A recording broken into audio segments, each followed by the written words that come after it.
Sebelumnya, Assalamualaikum warahmatullahi wabarakatuh. Perkenalkan, nama saya Sriwanta Sania.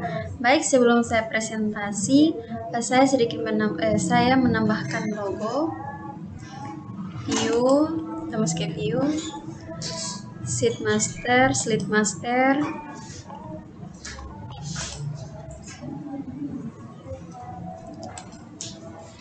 tekstur. Kita mengambil logo. Kita menaruh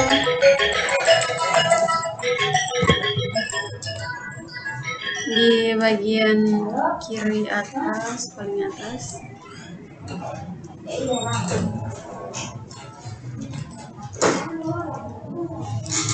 Dan ini sudah ada tampilan logonya masing-masing.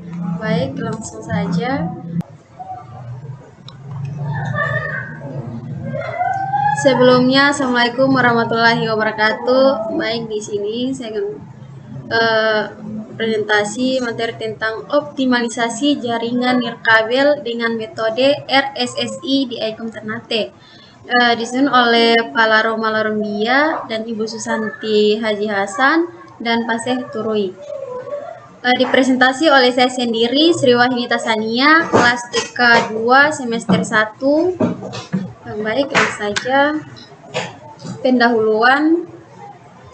Teknologi jaringan secara tradisional menggunakan kabel, tetapi pengenalan standar I31 802.11 telah membuat dampak besar di pasar teknologi jaringan seperti laptop, personal komputer atau PC, printer, telepon genggam, dan telepon VoIP.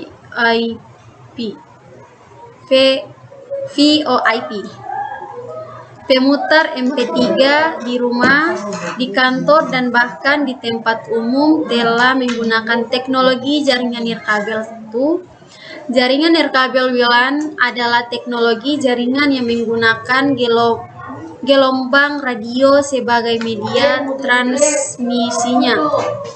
WLAN merupakan pengembang sistem infrastruktur jaringan nirkabel di kampus modern, menawarkan internet setiap hari ke seluruh penghuni kampus, yang mana lingkungan kampus terdiri dari berbagai ruang yang berbeda, termasuk ruang belajar, kantor, dan tempat tinggal dan berguna retail.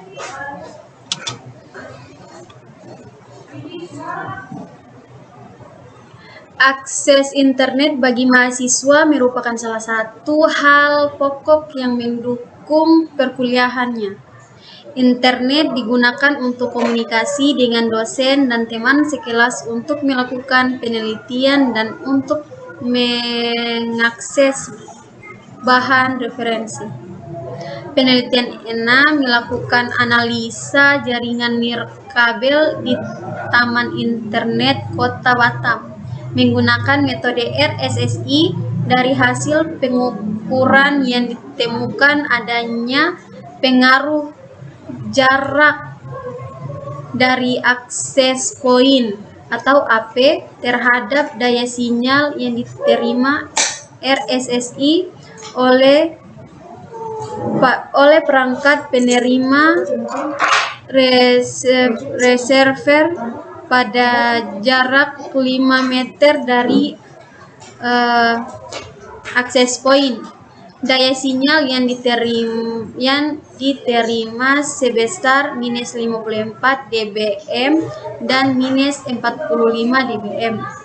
Kalau di Ternate seperti Taman Nokila atau Taman Orange dan lainnya.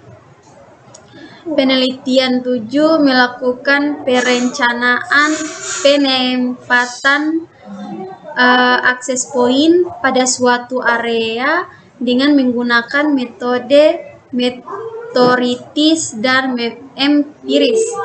Metode teoritis adalah meliputi jumlah akses point area jangkauannya dilayani, dan RSSI metode empiris adalah drive test yang dilakukan secara langsung untuk memperoleh data lapangan.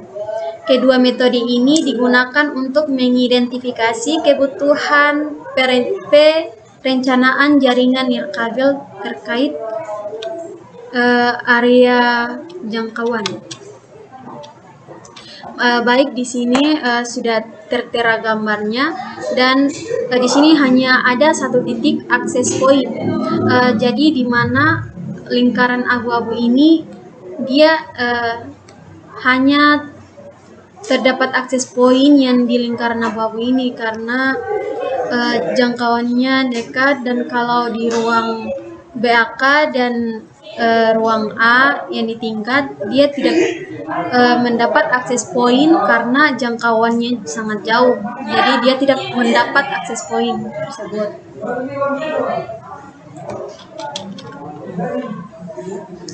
Pada penelitian ini, pengukuran RSSI yang dipancarkan oleh perangkat nirkabel pada titik terdekat menggunakan aplikasi wireless mount. Ini adalah tampilan aplikasi dari wireless mount yang mana dia mendeteksi sebuah jaringan tersebut. Dan ini metode penelitian, dan di sini ada mulai dan kita masuk ke studi literatur. Ke studi literatur ini kita masuk ke analisa sistem berjalan. Dan analisa sistem berjalan ini kita masuk ke desain sistem yang baru. Dan ke desain sistem yang baru ini kita masuk lagi ke pengujian. Dan pengujian ini kita masuk apabila berhasil ada lambang Y, itu berhasil, dia langsung masuk ke implementasi lalu selesai. Dan kalau dia tidak berhasil, dia arahnya ke T, lalu dia mengulang lagi implementasinya tersebut. Dan tabel 1 level RSSI minus 30 dBm amazing, artinya dia sangat bagus dan daya sinyal yang diterima maksimal jika klien sangat dekat dengan access point. Dan minus 65 dBm very good, dia tidak beda jauh sama amazing. Daya sinyal minimum untuk kebutuhan aplikasi pengiriman paket data yang handal dan tepat waktu. Minus 70 dBm, oke, artinya dia lumayan bagus. Dia masih bisa mengakses point. Daya sinyal minimum untuk mengirimkan paket data yang handal. Dan minus 80 dan 90, dia tidak bisa mengakses sama sekali akses point tersebut. Dan pemetaan sebelum optimalisasi. Dan minus R1 minus 73, dia berada di senat. Dan R2 minus 65, dia berada di kantin, di bagian kantin. Dan R3 minus 66, dia berada di muka musala. Dan yang sinyalnya kurang bagus atau yang tidak dapat mengakses di R14 dan R20, yaitu R14 di bagian perpustakaan dan R20 di ruang A atau di tingkat.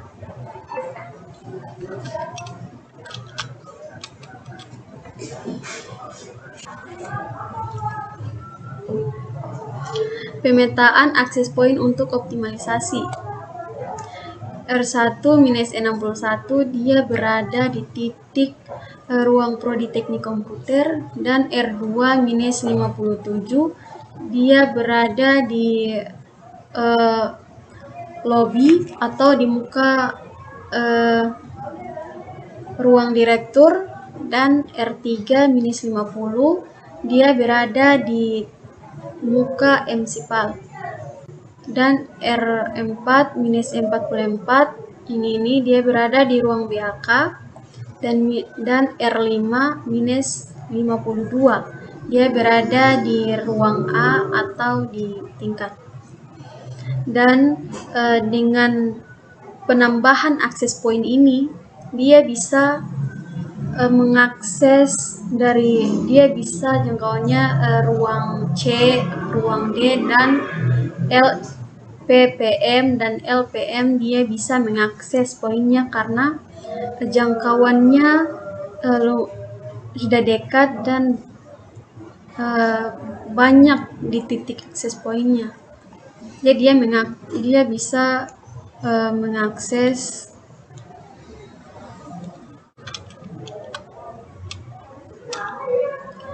kesimpulan sebelum melakukan optimalisasi jaringan nirkabel pada akses poin yang terpasang hanya pada satu titik, sehingga kualitas sinyal di lingkungan kampus ICOM Ternate sangat buruk pada titik tertentu. Setelah melakukan optimalisasi dengan memasang akses point pada 5 titik, hasil pengambilan data yang ditunjukkan pada tabel 5 menggunakan aplikasi Wireless Mount.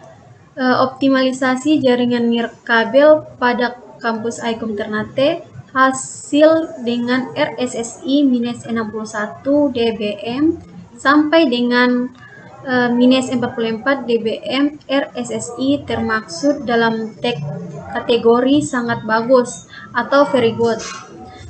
Disarankan pengukuran RSSI menggunakan software Play dari 1 hingga dilakukan perbandingan. Melakukan perbandingan RSSI yang diterima dengan throughput yang dihasilkan pada perangkat yang berbeda. Dan pengelola jaringan dapat menggunakan hasil penelitian ini akan tetapi menggunakan perangkat dengan spesifikasi yang berbeda dengan yang digunakan dalam penelitian ini. Maka disarankan untuk melakukan pengambilan data ulang agar hasilnya maksimal. Dan ini adalah tampilan referensinya.